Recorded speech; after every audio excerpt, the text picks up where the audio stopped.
Richard E. Grant became everybody's favourite British upmarket eccentric actor as the tall one in Withnail and I.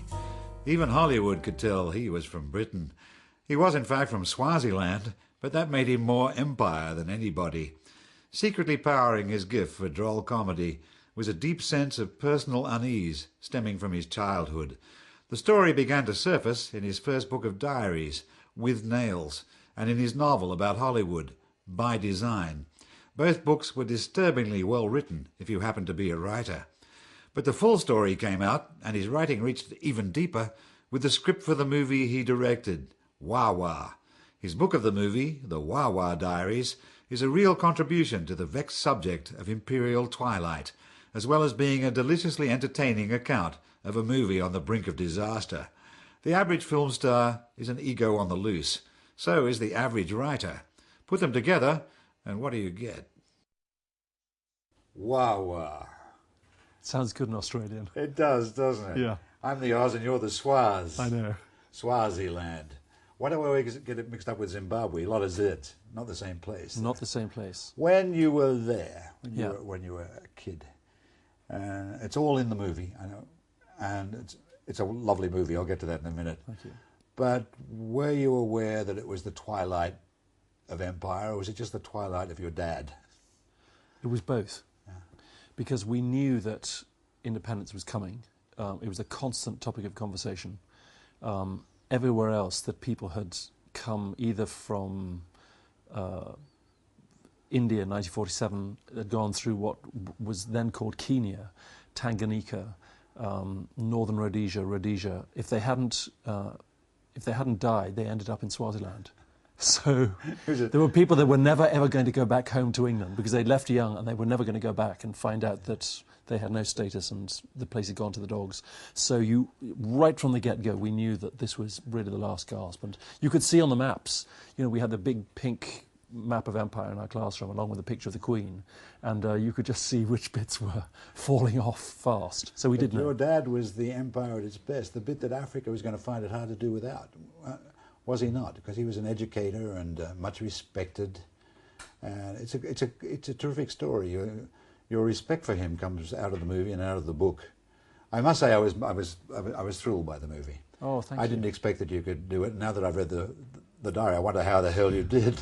I've got to ask you that. How did you get it made in the face of all that confusion? Just by blindly believing that nobody else wants the movie to get made. And so if you take your eye off the ball, then nothing's going to happen. And I knew that because I had the day job to fall back on, that even if it never got made, I would at least have a book about the movie that never got made, kind of thing. So which they can be good books. Terry Gilliam, the book about Terry Gilliam not making... I watched the making of The Man of La Mancha so many times. Yeah. Every time the money went down or the producer fell away or something chronic happened, I'd put that on. You actually got it done. And I must say, as far as I can tell, in the face of your own producer, I have to ask you about that, because your producer is some sort of French woman, as far as I can tell. Apparently. Seems to be clinically insane. Apparently. And you characterise her as such. Are you going to get away with that, or are you going to get sued? Well, the book has come out, and it's been out now for 3 months, and there's been no legal action whatsoever, because I've had to, as you well know, had to corroborate and back up with tape and email and letters and absolutely everything that I have said. But if it had just been a war between the producer and myself on a personality clash level, then I would have accepted, well, fair dues. But she managed to alienate almost everybody else that she worked with. So there are many people that I think it's a funny are ready to put story. her in the deep freeze. I think it's a funny story. We can safely leave it to the readers, and you write it so well. It's a classic study. Thank you. There are some neurotic people in show business. Yeah. Some people think they're all crazy, but some of them are just counterproductive. And a counterproductive producer is such a funny idea. But you got the movie made anyway, and as far as I can tell, out of a deep need that goes back to childhood. The story of your family it's a tough story. It really starts in the back of the car, isn't it, with a betrayal? It does, yeah. It's the first scene in the movie is I wake up at the age of 10 and see my mother shagging my father's best friend on the front seat of the car while I'm supposed to be asleep on the back seat and not knowing what's going on. And I think that it's absolutely the moment in your life where I knew that I'd been thrust into seeing something secret and poisonous that I was never supposed to know about, and I couldn't tell anybody about it. So the logical thing for me, I tried God, and I never got a reply, was to write about it, So to write a diary. What did your father do at the time? He drank. That's where it came from, was it? He started drinking, yeah. Everybody that I knew, his parents drank heavily during the 60s when I was growing up. He drank at night and became a different guy, didn't he? Wasn't He just did. Happy When my Valley mother stuff. left, yeah. When my mother left, that was the first time that he was paralytically drunk, and I had to put him to bed, and he passed out and everything. He had no recollection of it the next day. And I suppose at the age of 11, I was forced into, I know the words for it now, parenting your parent. Yes. And doing that, and knowing that I couldn't tell anybody about it because he had this, important social position, and also the shame of saying that your father's a complete mess. But apart from trying to shoot you, he wasn't violent, was he? Apart from trying to shoot me. I was saving that line up. Well, Clive, I did provoke him. I emptied an entire case of his Scotch whisky out to try and stop him drinking. So what else could he do but pull a gun and shoot you? But he missed. Yeah, but he was so, he was, I had provoked him, he was very angry. It's a true story. And, he took a gun to my head and he missed because he was so drunk. You're being sweet to him even now, aren't you? Yeah, because you're parenting him. Because I think the man of the house. that if you love somebody and they are, you know that the addiction part of them, they've been taken over by this monstrous stuff, and that it's not the real them. Well, the way the movie works is we all love your second mother, right? But you love your first mother because she was there first. It's attachment, isn't it? You just simply get attached like a duck. Yeah. Well, you have no control over that. I think that you're. I mean, how close are you? I know that you were very close to your mother. Well, I was extremely close to my mother, so close that I had to put the world between us when I left. It's another story, but right. My father simply wasn't there. Never came back. I was hurt, and when I was hurt, I used to put my hand over my head, and in extreme circumstances, I would still do it to ward off fate. In the movie, your boy has got a nervous tic. He does this thing with his face. Yeah, I recognise that. It's the involuntary gesture, isn't it? It registers unbearability. Yeah. If you can't speak about it, and you can't tell anybody about it, then it's it manifests itself in a sort of physical tic. You've got your puppet theatre. Yeah. Yeah. So what did you have? Well, I never had a puppet theatre. I had some model aeroplanes and guns and things.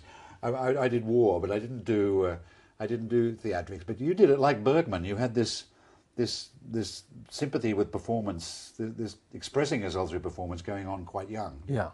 Actually, you were born doing what you're doing now, which is a lucky way to be. It is. I read this thing that the great editor and sound editor and picture editor Walter Murch said about the making of The Godfather.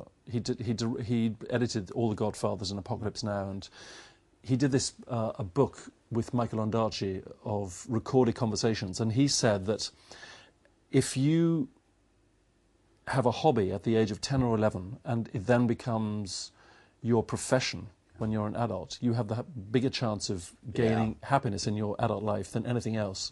And he was recording people farting and toilet sounds and cars and exhausts and taps running and stuff, when he got a tape recording when he was a kid in the 60s. And, his parents said to him, you'll never make a living out of this. And yet that is what he has done. So what was yours? Well... Guns and... But, sorry, I want to ask you, why did you have to put your hand up? What, your mother was going to beat you? No, it wasn't. It was just... It was fate. It was a way of warding off reality. And I still do it when reality gets too much. No, my refuge was in words. And I told stories in the school playground, fantasies. I lied. I made everything up. And you still lie? I still do. Habitually, I say things that aren't true. I write whole autobiographies, and they consist of true lies. Right. My plan is to say anything, and then you're safe. Because people are never going to get through to the truth. There's something artificial about recognizing a face that you don't know the owner of it, that wrong-foots you. I was at an Elton John, one of those big white tie and tiara ball parties about 10 years ago, and walked into the loo, and at the next door was Boris Becker, and I said, "Oh, hello, how are you?" And he looked at me like, "Who the hell is this?" And of course I realised that he didn't know who I was, and I only realised halfway through, shaking off, that was Boris Becker, not somebody that I knew, but because I just seen him playing tennis all the time. It's excellent. I collected from a story I want to write about, great meetings in urinals. In Buckingham Palace once, I think it was the Queen Mother's birthday. They have great urinals in Buckingham Palace. Yeah. I mean, they stretch away into the distance. And there were all these guys and me. And I slowly realized as I checked out from left to right, I was the only man there who wasn't the crowned head of Europe. So what did you do? I tried to piss extra hard. No, I don't. I want to pin you to your childhood, because in so many ways the child is the father of the man. And in your case, I think it's conspicuously so, that you're preoccupied with questions of truth and authenticity, and it all starts from there. You have got the best analysis of ego of any actor that I've ever heard about. How can a decent human being want to be famous? This is a question that only someone would ask who is not a maniac. So you're an actor without being a maniac. It's actually quite hard, because you have to have a very powerfully developed ego to be an actor, do you not? I think so, but I think that what characterises most actors that I know, and I don't know whether this applies to writers, is having an enormous ego and very low self-esteem. Yeah, well, it characterises a lot of writers. It characterises this writer. All right. Yeah. I just want to ask you whether you feel the same as I do, that tragedy deepens you. Does it limit you or deepen you? Deepens you, and it makes you more prone to crying at almost everything. Yeah. Yeah, I've watched the news, and I can be, by the end of the news, I can have a Kleenex box for what I've seen, and I know that does that. See, this is the answer for the ego, in my view. If you're capable of that kind of devastation, then the ego will never get out of control. And I think the actor has an even bigger problem, because the actor doesn't really exist unless he's acting. And by the nature of the business, you spend 3/4 of your time not acting. You may spend all your time not acting. Getting the part is a big theme in your diaries. Yeah. You're lucky you have, or you're talented and you have. True. But you know what it's like not to. Yeah, and I think that that's something that it hangs... I met Meryl Streep at a party in 1991, and I said, do you ever, as the most Oscar-nominated, most celebrated actress apart from Katharine Hepburn, do you ever worry that maybe you will never work again? And she said, every job, I think that I will never work again. And I said, but you're Meryl Streep. And she said, it makes no difference. She said, you know what Meryl Streep is. She said, I don't really know who that is. But I think that for people who don't know actors, find it a very strange contradiction, because on the one hand you're saying, watch me above all these other people, but at the same time you feel that you're very unworthy. Whereas I'm absolutely riveted by The X Factor, where people have no sense of themselves, and in the majority, it seems to me, of what we're shown, have no idea that they're completely talentless. And I've seen the same people that have been absolutely annihilated by the judges, going on either Richard and Judy or This Morning with Fern and Philip Schofield. And I saw this guy who came on and he said, I can't get I mean, couldn't sing at all, had no talent whatsoever, cross-eyed. And they said, so, what do you think when you see it back? And he said, well, I think that I should be, in a couple of years' time, getting double platinum albums. He had no sense that he... I've seen it several times. There's a completely developed star personality, but no talent to go with it. No talent whatsoever. Which brings us to Bruce Willis. Now, actually, I admire Bruce Willis, and since I saw 16 Blocks, I admire him more. But you do make him out in your recounting of the Hudson Hawk horror in which book? It's in Withnails, isn't it? Yeah. You do make him out as an ego out of control, and a lot of them are they not? To get what they want, they're... Well, I think that what happened on that movie in particular was that he'd written the story, he was the lead in the movie. Die Hard 1 and 2 were taking gazillion dollars around the globe at that point in time. Joel Silver movies, right? Yeah, so I think that, not unreasonably, at the age of 34 or whatever it was at that time, he felt invincible. That if he thought that something was funny, the whole world would laugh with him. Fatally, he felt funny. Yeah. When they go crazy, they think I know about so I comedy. think that, it's, in retrospect now, I can't imagine that any human being would not be corrupted by believing what you're told. But Joel Silver was there. Joel Silver, who produced Die Hard and Die Hard 1 and Die Hard 2, did he not? Yeah. And is an extremely realistic man, and a cultivated one, with all these Frank Lloyd Wright houses. It's extraordinary. He's not an idiot. And he was there in control of Hudson Hawk, and yet it still happened. He let Bruce do it. Well, I think it's a vanity project, and if you give somebody the opportunity $80 million vanity project to write and unofficially direct a movie and unofficially produce it, it then means that the ego has gone on a runaway train, and so I think that I copped it in the worst You possible were in way. the movie, yes. Yeah. Well, I think you say several times in your books, and I believe it, that bad reviews is a kind of death, but the real death is not to be in it. Yeah, it's not to be in the picture. You want to be in the picture. Well, I would have preferred not to have been in that one. Yeah. And I thought that I would never work again. I sat in the screening in Los Angeles at the premiere, which we had to go to, was contractually required. I didn't blame you for it because I'd switched off long before we got to you. And Robert Altman was sitting behind me with Tim Robbins, and I'd met him before in a movie that collapsed before we started shooting, about the life of Rossini. And he tapped me on the shoulder and he said, "What are you doing here?" And I said, "I'm in the movie that you're about to be subjected to." And he said, "What are you doing next month?" I said, "Well, I'll never work again." He said, "Well, I've got a part in this little picture that I'm doing called The Player. Do you want to come and do it?" A wonderful, wonderful picture. And so as Altman comes out of your books as the paragon. He's the way things should be, is he not? Yeah. Yeah.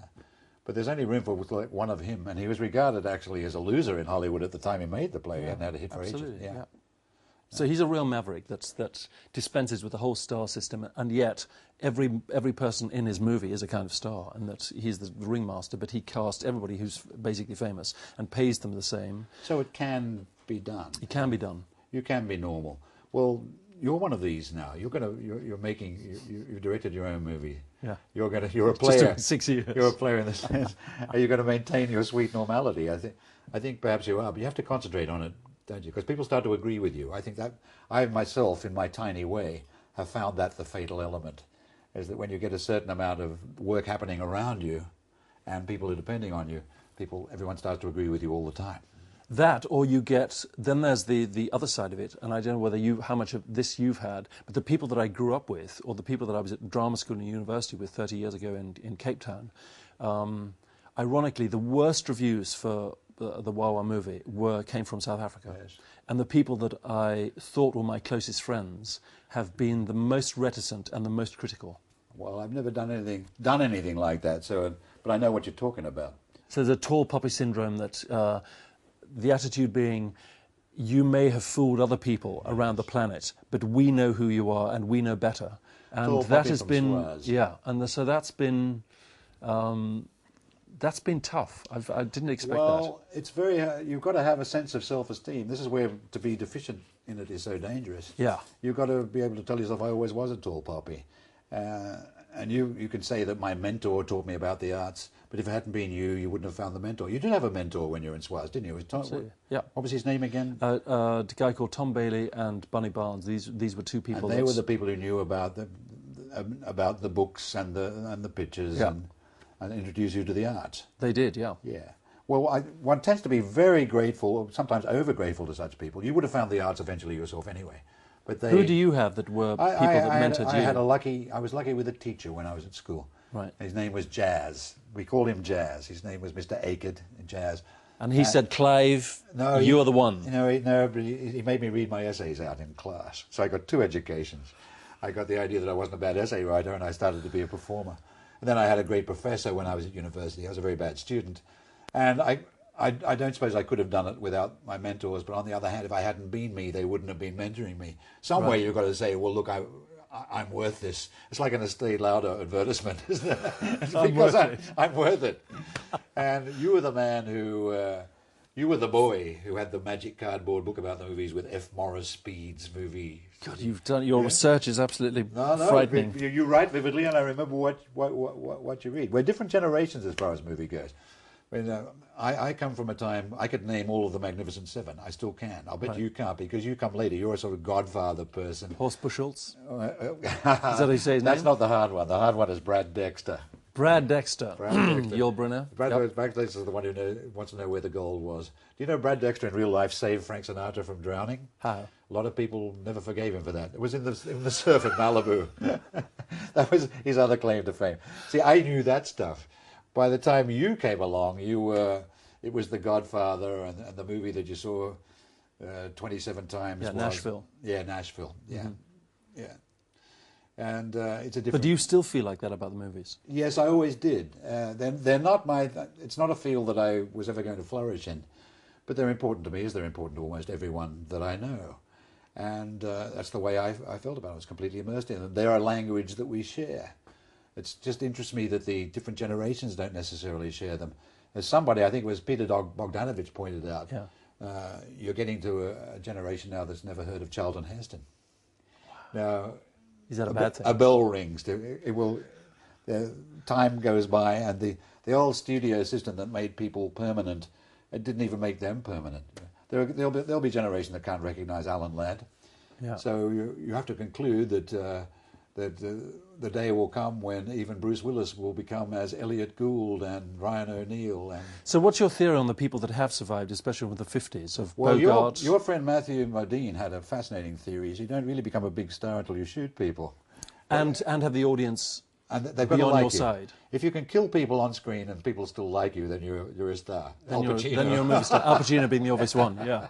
But what happens when Al doesn't kill people? Then the people don't go and see the movie then you in wait the same for the way. next movie, yeah.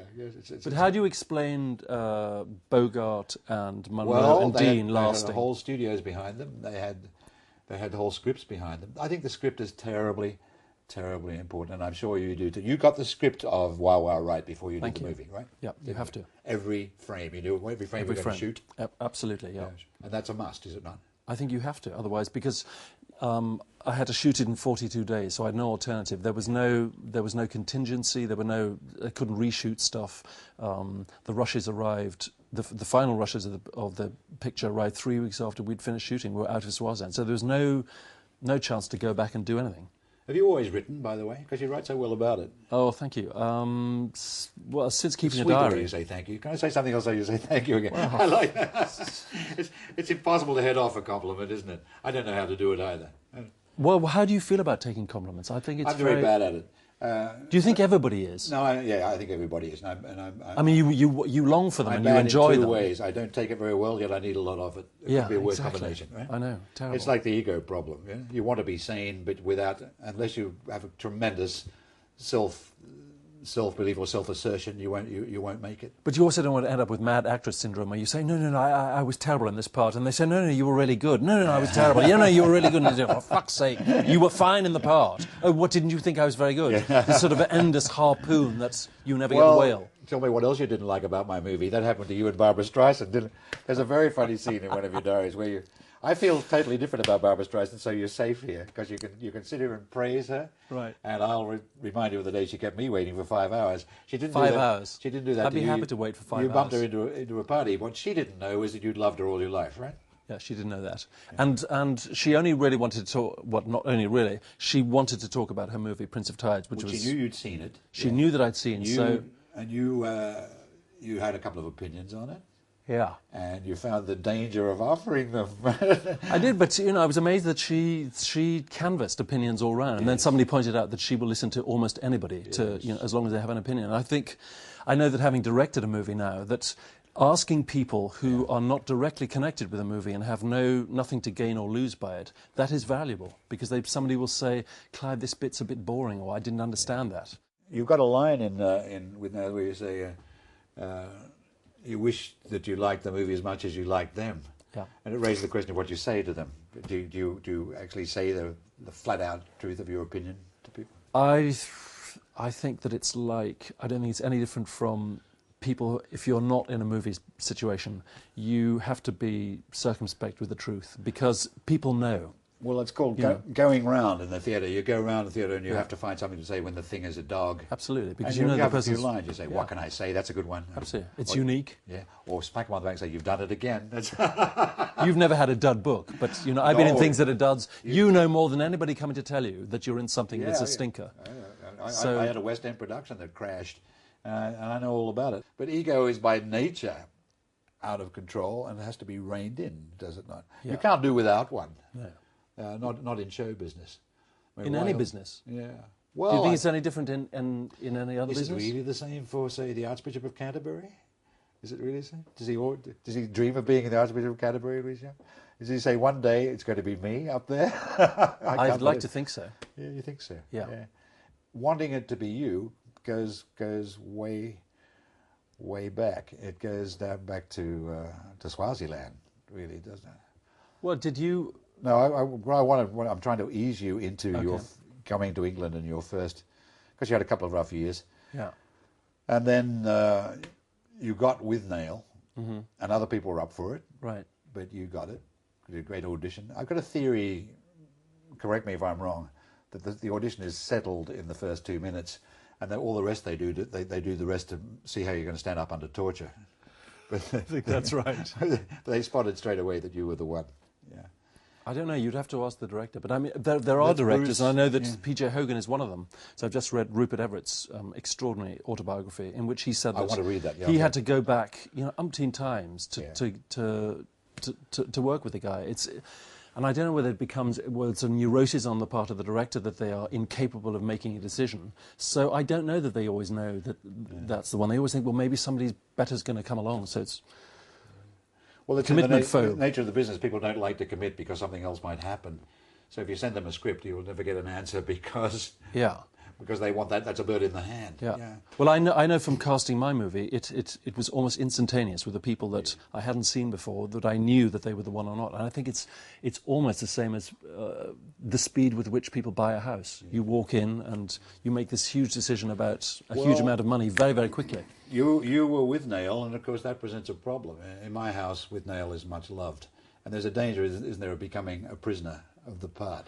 Yeah, I think that because people find it very hard to forgive you for not being that person all day long. Yeah. And if you were that person all the time, they'd say, oh, the poor fucker, that's all he does. So I think you don't win either way, except that I've been fairly constantly employed ever since. So to me, that is proof of the pudding. Have you ever played anyone really sinister? You sometimes play comic villains. But, no, not really. I think you'd be a marvellous cold-eyed Nazi, actually. I've got a great idea. Oh, thank you. Well, they've stopped making those cold-eyed Nazi films. Yeah. It's been more than a pleasure. Thank you. And the naughty thing about you is that you could stop making movies tomorrow, and you'd count as a writer, and that's a bit much. That's a bit unfair on the rest of us. Oh, thank you. I'm going to thank you very much. Thank you, Clive.